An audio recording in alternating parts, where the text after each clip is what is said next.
Hello my dear students, inevitable Gyan में आपका स्वागत है। बच्चों, today we are going to study about the vernier height gauge.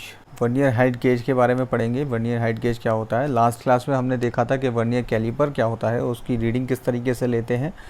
And now अब देखते हैं वर्नियर हाइट गेज क्या है। ठीक है, ये बिल्कुल सिमिलर है, उसी प्रिंसिपल पे काम करता है। तो चलिए शुरू करते हैं।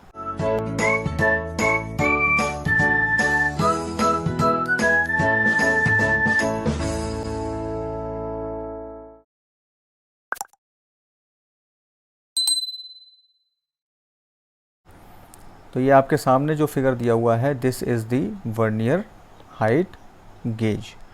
ओके, देखिए बच्चों कि हम लोग जानते हैं कि यूनिवर्सल सरफेस गेज से हम 0.5 mm तक की सूक्ष्मता में ही यूनिवर्सल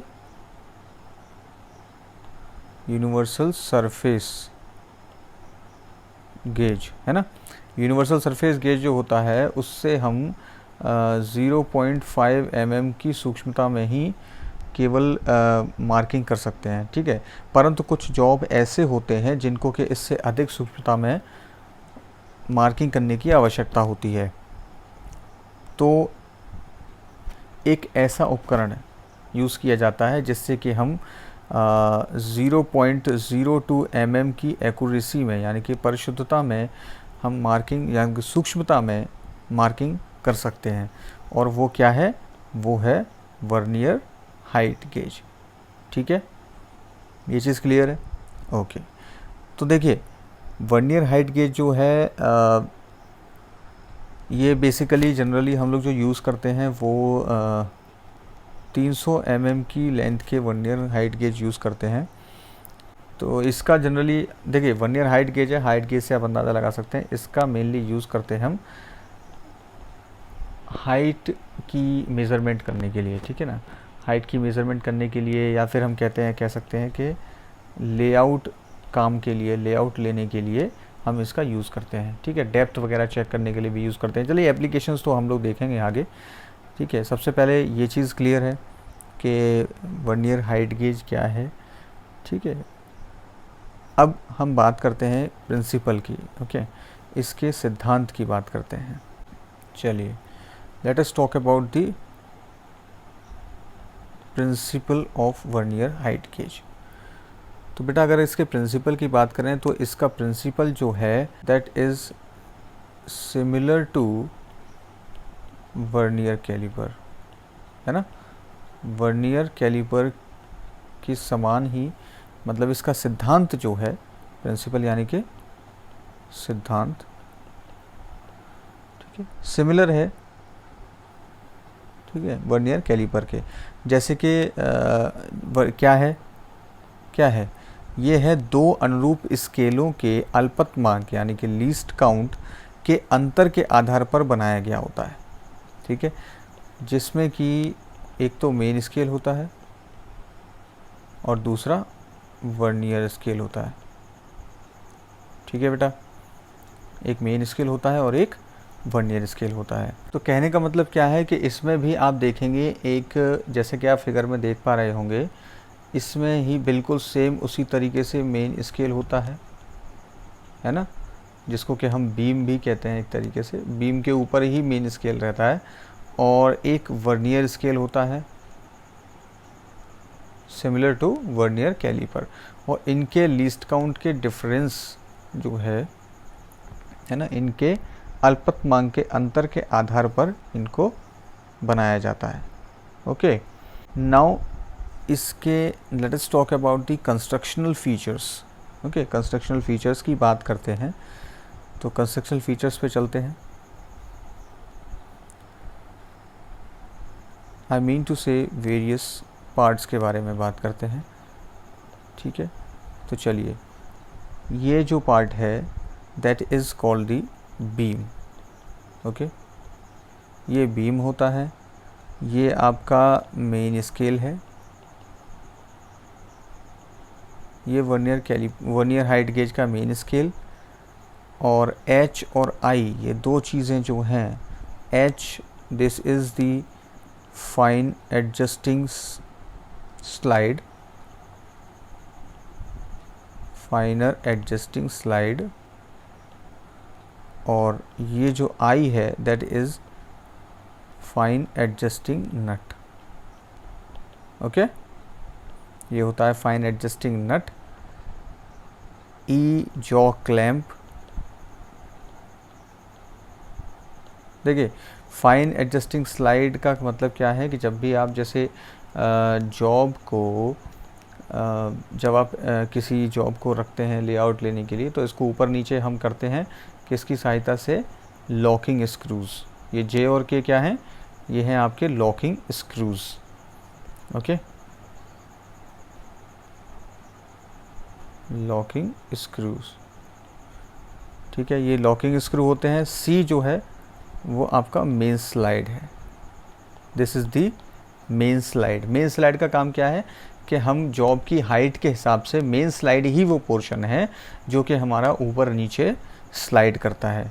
ठीक है, इसको हम अपनी हाइट के हिसाब से सेट करने के लिए हम ये जो लॉकिंग स्क्रूज़ हैं, ठीक है बेटा, ये जो लॉकिंग स्क्रू हैं, लॉकिंग स्क्रूज़ को हम इसको लूज़ करते हैं, टाइट करते हैं, लूज़न किया जाता है, तब उसको स्लाइड को ऊपर नीचे किया जाता है। और फाइन एडजस्टमेंट लेने के लिए हम फाइन एडजस्टिंग स्लाइड का यूज़ करते हैं। ठीक है, और जॉ क्लैंप क्या है, जॉ क्लैंप सिंपल सी बात है कि ये जो जॉ होता है उसको क्लैंप करने का काम करता है जॉ क्लैंप।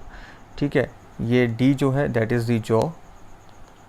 ओके, एफ़ की अगर हम बात करें तो F is the vernier scale, मैं इधर कर लिख देता हूँ, vernier scale, this is the vernier scale, ये आप सामने देख सकते हैं। मेन स्लाइड के ऊपर आपका वर्नियर स्केल रहता है। Okay, this is the scriber blade, scriber blade, got it. And the B, B जो है वो क्या है बेटा, वो है बेस। ओके, बी होता है बेस। तो आपकी जो ये बीम रहती है, ये जो बीम है, बीम आपकी बेस में फिक्स रहती है। इसमें दो टाइप से होते हैं, टाइप के बारे में भी हम लोग आगे बात करेंगे, क्या क्या टाइप के वर्नियर हाइट गेज होते हैं। तो सबसे पहले ये चीज़ आपको समझ में आई होगी, आई होप। ठीक है, तो ये सारा हो गए, ये इसके पार्ट्स के बारे में हमने देख लिया। Now let us talk about the zero setting. Zero setting की बात करते हैं। देखो बेटा, इसमें वर्नियर हाइट गेज में दो प्रकार के स्क्राइबर यूज़ किए जाते हैं। ठीक है, two types of scribers are used, और एक होता है straight scriber and second is the offset scriber. Zero setting की अगर हम बात करें तो इसमें क्योंकि दो टाइप के स्क्राइबर यूज़ किए जाते हैं, तो स्ट्रेट स्क्राइबर की ज़ीरो सेटिंग चेक करने के लिए इसमें क्या दिया होता है, इसमें एक प्रेसीजन राउंड ब्लॉक होता है ना, प्रेसीजन राउंड ब्लॉक इसमें गिवन रहता है इसके साथ में। ठीक है, जिसकी सहायता से हम इसको उसका प्रयोग करते हैं। जैसे यहाँ पे प्रेसीजन राउंड ब्लॉक हम लगा के ये इसकी जब हम देखेंगे कि इसका जो मेन स्केल का ज़ीरो है, मेन स्केल का ज़ीरो अगर कोइंसाइड करता है वर्नियर स्केल के ज़ीरो से, है ना, वर्नियर स्केल के ज़ीरो से जब कोइंसाइड करेगा, यानी कि एक दूसरे से मैच करेगा, तो इसका मतलब है कि ज़ीरो सेटिंग हमारी सही है। उसी प्रकार अगर ऑफसेट स्क्राइबर की बात करें तो इसको क्या करते हैं, इसको क्या होता है कि सरफेस प्लेट पर सबसे पहली चीज़ क्या होती है, वर्नियर हाइट गेज को, देखिए ये दोनों ही केसेस में होता है। ठीक है, वर्नियर हाइट गेज को सरफेस प्लेट पर रखते हैं। सरफेस प्लेट पर रखने के बाद में हम क्या करते हैं, पहले केस में हम क्या करते हैं, प्रेसीजन राउंड ब्लॉक को लगाते हैं नीचे। ठीक है, और उससे हम लोग ये, जैसा कि मैंने आपको बताया, मेन स्केल का ज़ीरो वर्नियर स्केल के ज़ीरो से कोइंसाइड करना चाहिए, तो ज़ीरो सेटिंग सही होती है। उसी प्रकार से हम इसको ऑफसेट स्क्राइबर की बात करें तो ऑफसेट स्क्राइबर को भी हम लोग क्या करते हैं कि सरफेस प्लेट पर रखने के बाद में ये जो नीचे का पोर्शन है ये आपका सरफेस प्लेट पर सेट हो जाता है। ठीक है सर, डेटम लाइन जो इसकी है वो सरफेस प्लेट पर रखी जाएगी, और जब वो नीचे प्लेस हो जाता है तो उसके बाद आप देखेंगे कि इसमें भी जो मेन स्केल की ज़ीरो है that will be coinciding with vernier scale zero. ठीक है, वर्नियर स्केल की ज़ीरो से कोइंसाइड करेगी, यानी कि मैच करेगी, तो इसका मतलब है कि हमारी ज़ीरो सेटिंग सही है। तो इस तरीके से हम लोग ज़ीरो सेटिंग को चेक करते हैं। ठीक है, वर्नियर हाइट गेज की। Now let us talk about the least count. Okay, अब हम बात करते हैं कि least count vernier height gauge की क्या है। तो जैसा कि हमने बात की है कि ये इससे हम 0.02 mm की परिशुद्धता में, ओके, 0.02 mm की परिशुद्धता में हम लोग मेज़रमेंट ले सकते हैं। So that means the least count जो है दैट इज़ 0.02 mm। अगर मैट्रिक सिस्टम की बात करें तो 0.02 mm है, और अगर हम इंचज़ की बात करें यानी कि ब्रिटिश सिस्टम की बात करें, ये क्या है आपका मैट्रिक सिस्टम, यानी कि मैट्रिक पद्धति की बात करें। और अगर हम ब्रिटिश सिस्टम की बात करें, ठीक है बेटा, अगर हम ब्रिटिश सिस्टम की बात करें तो दैट इज़ 0.001 इंचेस। ठीक है, कैसे अभी हम बात करते हैं। ठीक है, अभी देखते हैं किस तरीके से। तो वर्नियर हाइट गेज का जो मैं बात कर रहा हूँ, मैं अल्पतमांक निकालने का तरीका जो है वो सिमिलर है। ठीक है, लीस्ट काउंट इसकी क्या है, यही लीस्ट काउंट आपने देखा होगा, this is similar to vernier caliper. Okay, same तरीका है, अल्पतमांक वैसे ही निकालते हैं। ठीक है, जैसा कि वर्नियर कैलिपर की निकाली जाती है। इसके अतिरिक्त अगर हम बात करें तो एक विधि से निकाला जाता है, जैसे कि इसका जो लीस्ट काउंट है that is equals to vernier scale के खानों की संख्या, है ना, खानों की संख्या माइनस मेन स्केल के खानों की संख्या, खानों की संख्या अपॉन वर्नियर स्केल के खानों की संख्या, खानों की संख्या। ओके, और इसका हम जो गुणा कर देते हैं वो करते हैं मेन स्केल के खाने का मान। ठीक है, मेन स्केल के खाने का मान, मेन स्केल के खाने का मान। तो ये जो है आपका इस तरीके से लीस्ट काउंट निकलता है। हम कुछ एग्जाम्पल देखते हैं, 2 एग्जाम्पल हम लोग देखते हैं, उसके बेसिस पे हम देखेंगे किस तरीके से इसकी जो लीस्ट काउंट है कैसे निकाली जाती है। तो चलिए देखते हैं। ओके बेटा, लेट अस सी कैसे देखते हैं।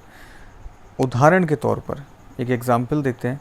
ठीक है, एग्जाम्पल देखते हैं। यदि मेन स्केल के एक खाने का मान 1 mm है। ठीक है, मेन स्केल के एक खाने का मान 1 mm है, और मेन स्केल के 49 यानी कि 49 भागों को 50 बराबर भागों में बांटकर वर्नियर स्केल बनाया गया है।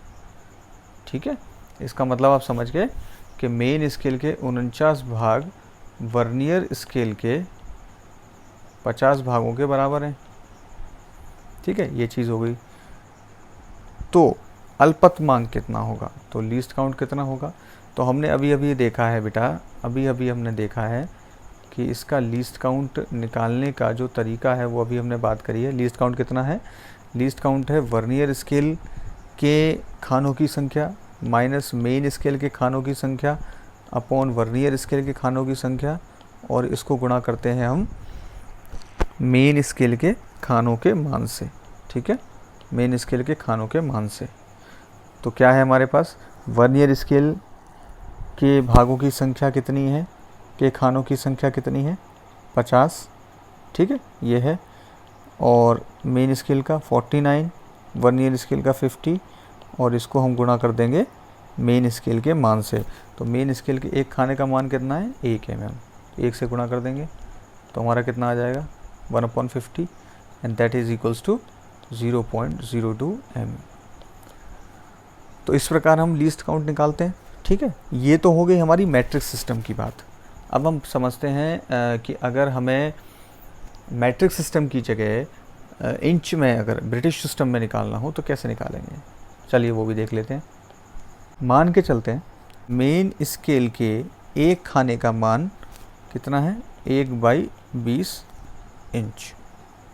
ओके, और मेन स्केल के 49 भाग, जैसे कि अभी हमने बात की थी, 50 भागों के, वर्नियर स्केल के 50 भागों के बराबर हैं, यानी कि बराबर में हिस्सों में बांटा गया है। ठीक है, मेन स्केल के 49 भागों को वर्नियर स्केल के 50 भागों में बांटा गया है। तो इस हिसाब से लीस्ट काउंट कितना होगा? लीस्ट काउंट कितना होगा बेटा? Least count will be 50 - 49/50 and into 1/20 inches. तो दैट इज इक्वल्स टू 1 कितना हो गया? 1/1000 and that is equals to 0.001 inches. तो आपका कितना हो गया? लीस्ट काउंट हो गया 0.001 इंचेस। तो आप ये चीज़ समझ गए। क्वेश्चन जो है वो अक्सर बच्चे इस तरीके से एग्जामिनेशन में पूछा जाता है कि हमारे कि अगर मैट्रिक सिस्टम है तो मैट्रिक सिस्टम में लीस्ट काउंट कितना होगा, और दूसरी तरफ पूछा जाएगा कि least count in British system कितना होगा। तो ये चीज़ क्लियर हो गई आपको। मैट्रिक सिस्टम में कितना है? 0.02 mm, and if you talk about the British system that is 0.001 inches. So that's all. Least count के बारे में इतना है। ठीक है, now let's see the next thing, types of vernier height gauge. Vernier height gauge के types की बात करते हैं हम। तो वर्नियर हाइट गेज के अगर हम टाइप की बात करें तो these are basically these are of 2 types. पहला है आपका fixed vernier height gauge, okay, and the second one is adjustable. Okay बेटा, एडजस्टेबल वर्नियर हाइट गेज। तो पहला हो गया vernier height gauge, fixed vernier height gauge, दूसरा हो गया एडजस्टेबल वर्नियर हाइट गेज। ठीक है, फिक्स्ड वर्नियर हाइट गेज का मतलब क्या क्या है? साफ सी बात है, इसमें क्या होता है कि इसमें जो बेस है, ओके, इसमें जो बेस है that is fixed with the beam, यानी कि बीम जो है वो बेस के साथ फिक्स रहती है। ठीक है, बेस के साथ फिक्स रहती है। और इसमें क्या होता है, बीम के पीछे क्या होता है, एक पूरी लंबाई में एक रैक, ठीक है, एक रैक लगा होता है, और स्लाइडिंग असेंबली में उसके साथ में एक पिनियन। ठीक है बेटा, तो एक रैक और पिनियन रहता है, तो इस तरीके से वो स्लाइड करता है। रैक एंड पिनियन जो है इस असेंबली के साथ में हम लोग उसमें स्लाइड करता है। तो ये होता है आपका फिक्स्ड वर्नियर हाइट गेज। और अगर एडजस्टेबल वर्नियर हाइट गेज की बात करें तो इसमें जो बेस है वो अलग होता है। ठीक है, बेस अलग रहता है बेटा, और आवश्यकता पड़ने पर क्या होता है कि आवश्यकता अनुसार, जैसे अगर हम बात करें तो इसके साथ एक स्क्रू होता है। ठीक है, स्क्रू की सहायता से जो बीम है उसको बेस के साथ में जोड़ दिया जाता है, और उससे फिर हम मार्किंग कर सकते हैं। ठीक है, स्क्रू की सहायता से। So this is the adjustable vernier height gauge. तो 2 टाइप के वर्नियर हाइट गेज हो गए, फिक्स्ड वर्नियर हाइट गेज और adjustable vernier height gauge. Okay, now let us talk about the various applications, यानी कि विभिन्न अनुप्रयोगों के बारे में अब हम पढ़ते हैं। तो क्या क्या है इसके भैया अनुप्रयोग, देखते हैं। ठीक है, वर्नियर हाइट गेज जो है इसको मुख्य रूप से लेआउट कार्यों के लिए प्रयोग किया जाता है। ओके, लेआउट कार्यों के लिए यूज किया जाता है। जैसा कि आप इस फिगर में देख पा रहे हैं, ये सरफेस प्लेट है, एंगल प्लेट दिया हुआ है, ये वर्क है, दैट इज़ द जॉब जिसको हम बोलेंगे। ठीक है बेटा, जिसको हम जॉब कहते हैं, और this is the vernier height gauge. तो आप इसमें देख रहे होंगे, इसको लेआउट लेने के लिए हम इसका यूज़ कर रहे हैं। जो स्क्राइबर कौन सा यूज़ किया गया है इसमें, ये है स्ट्रेट स्क्राइबर। ठीक है बेटा, ये है स्ट्रेट स्क्राइबर। ओके, और ये जिसकी मैं बात कर रहा था, रैक एंड पिनियन का जो है इस तरीके से यहाँ पे नीचे दिया हुआ है। तो एप्लीकेशन की बात कर रहे हैं तो लेआउट कार्यों के लिए यूज़ किया जाता है। स्लॉट की चौड़ाई, यानी कि उसकी विड्थ ऑफ स्लॉट को चेक करने के लिए, बाहरी परिमाप के लिए, आउटर डायमेंशन लेने के लिए हम इसका प्रयोग करते हैं। ठीक है, छेद का स्थान यानी कि होल की लोकेशन चेक करने के लिए इसका यूज़ किया जाता है। पिच का परिमाप, पिच डायमेंशन लेने के लिए, एकत्रीकरण यानी कि कॉन्सेंट्रिसिटी एंड उपकेंद्रता, जिसको कि हम इसेंट्रिसिटी भी कहते हैं, इसको मापने के लिए वर्नियर का यूज़ किया जाता है, वर्नियर हाइट गेज का यूज़ किया जाता है। ठीक है, इसके साथ में अगर उसी के साथ में इसको गहराई मापने के लिए भी इसका यूज़ करते हैं।